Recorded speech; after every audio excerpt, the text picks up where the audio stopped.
আচ্ছা, এটা আমাদের বিগ ডাটা অ্যানালিটিক্সের উপরে দ্বিতীয় ক্লাস।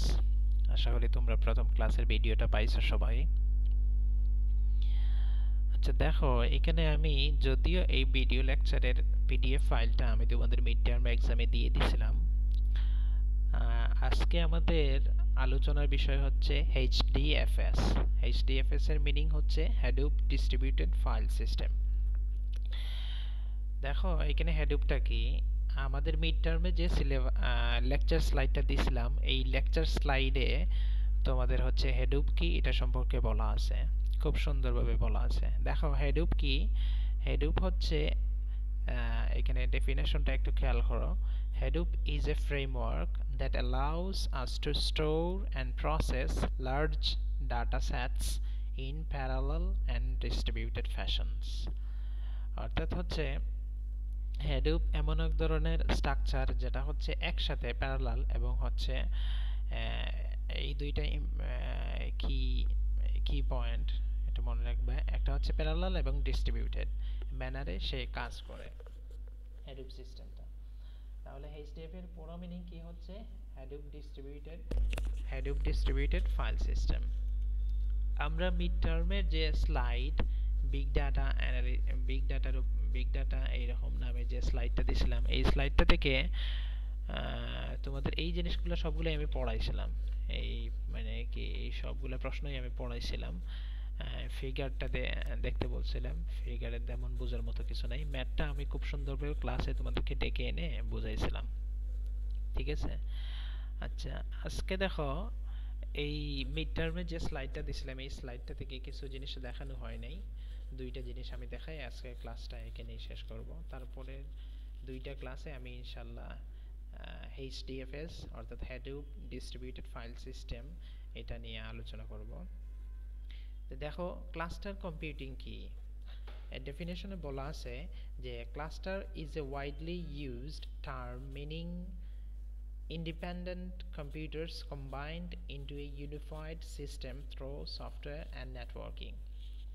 অর্থাৎ কিছু সফটওয়্যার এবং নেটওয়ার্কিং এর সাহায্যে প্রত্যেকটা আলাদা আলাদা পিসিকে যখন আমরা কম্বাইনলি একত্রিত করি তখন তাকেই বলতেছে ক্লাস্টার কম্পিউটিং। এখানে ফিগারে দেখো খুব সুন্দরভাবে দেওয়া আছে। এখানে একটা সুইচের মধ্যে প্রত্যেকটা হচ্ছে এক একটা ইন্ডিভিজুয়াল কম্পিউটার, তার নিজস্ব সিপিইউ আছে, অর্থাৎ সেন্ট্রাল প্রসেসিং ইউনিট আছে, তার নিজস্ব মেমোরি আছে, তার নিজস্ব সেকেন্ডারি ডিস্ক আছে, মেমোরি ডিভাইস আছে, ঠিক আছে? এইরকম কয়েকটা ডিভাইস যখন একসাথে কম্বাইনলি একটা সুইচের সাথে কানেক্টেড হয়ে নির্দিষ্ট একটা কাজ করবে তখন এই ধরনের স্ট্রাকচারকেই বলতেছি আমরা ক্লাস্টার কম্পিউটিং।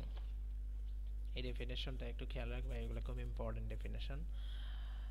এটা কিন্তু মিড টার্মের স্লাইড থেকেই আমি এই জিনিসটা দেখিয়ে দিচ্ছি। আচ্ছা তারপরে ডেফিনেশন যেটা হচ্ছে ডিস্ট্রিবিউটেড সিস্টেম।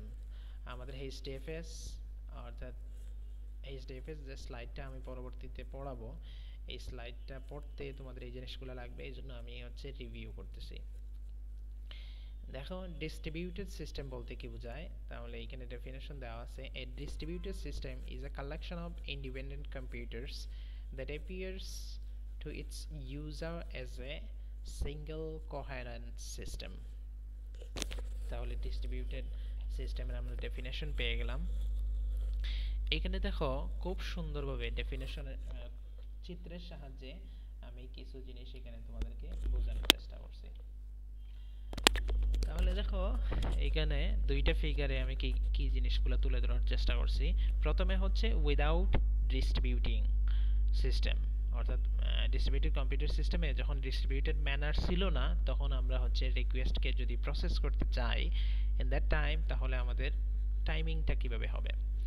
দেখো এইখানে হচ্ছে 1,00,000 রিকোয়েস্ট আসছে। এখানে একটা সিঙ্গেল প্রসেসর আছে, সিঙ্গেল একটা সিপিইউ ইউনিট আছে। সিপিইউ ইউনিটটা সে কি করে, one process can be done by each second, অর্থাৎ সে এক সেকেন্ডে একটা মাত্র প্রসেসকে এক্সিকিউট করতে পারে। তাহলে আমাদের টোটাল রিকোয়েস্টের পরিমাণ কত আসছে? 1,00,000, ঠিক আছে? তাহলে লাস্ট 1 1,00,000 যে রেসপন্সগুলো আসছে, লাস্ট যে ব্যক্তি আসছে রিকোয়েস্ট নিয়ে তার রেসপন্স পাইতে কত সময় লাগবে? 1,00,000 ইন্টু হচ্ছে 1 সেকেন্ড, যেহেতু প্রতি সেকেন্ডে একটা করে রিকোয়েস্ট সে প্রসেস করতে পারে। তাহলে লাস্ট যে পার্সনটা আসছে তার এই সিপিইউ ইউনিটের সাহায্যে সার্ভিস পেতে সময় লাগবে হচ্ছে 27.7 আওয়ার্স সার্ভিস, মানে কি প্রসেসিং টাইম। এখন যদি আমরা এই সিস্টেমকে ডিস্ট্রিবিউটেড সিস্টেমের সাথে তুলনা করি, তাহলে দেখো আমার এখানে টোটাল কম্পিউটারের সংখ্যা হচ্ছে 1000, ঠিক আছে।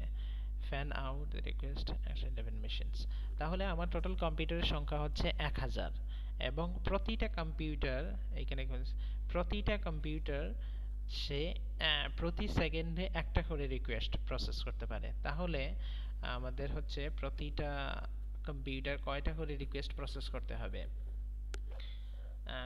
তাহলে প্রতিটা কম্পিউটার 1000 করে সে রিকোয়েস্ট প্রসেস করবে।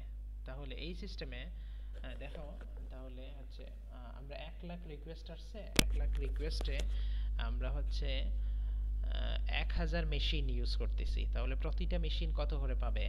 100 করে রিকোয়েস্ট প্রসেস করতে হবে, তাই তো? আচ্ছা, 100 করে সে রিকোয়েস্ট যদি প্রসেস করে, তাহলে আমাদের লাস্ট যে রিকোয়েস্ট যেটা আসবে সেটা আসবে 100তম সেকেন্ডে। তাহলে লাস্ট রেসপন্স এই যে এইখানটাতে দেখো, এই যে এখানটাতে খুব সুন্দরভাবে বলা আছে, last response is done after 100 seconds. অর্থাৎ প্রতিটা পিসিতে যে রিকোয়েস্টগুলো আসবে তার সর্বশেষ রিকোয়েস্টটা আসবে 100তম সেকেন্ডে। তাহলে আমাদের রেসপন্স পাইতে সময় লাগবে কত? 1.6 মিনিট। যেখানে আমাদের 27.7 আওয়ার্স লাগতেছে, ওইখানটাতেই আমরা যদি ডিস্ট্রিবিউটেড ম্যানার ইউজ করি তাহলে আমাদের সময় কমে আসতেছে 1.6 মিনিটসে। এই জিনিসগুলো খুব এই জিনিস যদি পরীক্ষায় আসে, এই জিনিসগুলো খুব সুন্দরভাবে ফিগারের সাহায্যে উপস্থাপন করবা। হয়তো বা এইখানে ডেটা চেঞ্জ আসতে পারে, তোমরা এই জিনিসগুলো খেয়াল রেখে আনসার করবা। ঠিক আছে, ধন্যবাদ, থ্যাংক ইউ। এটাই আমাদের আজকের ক্লাস।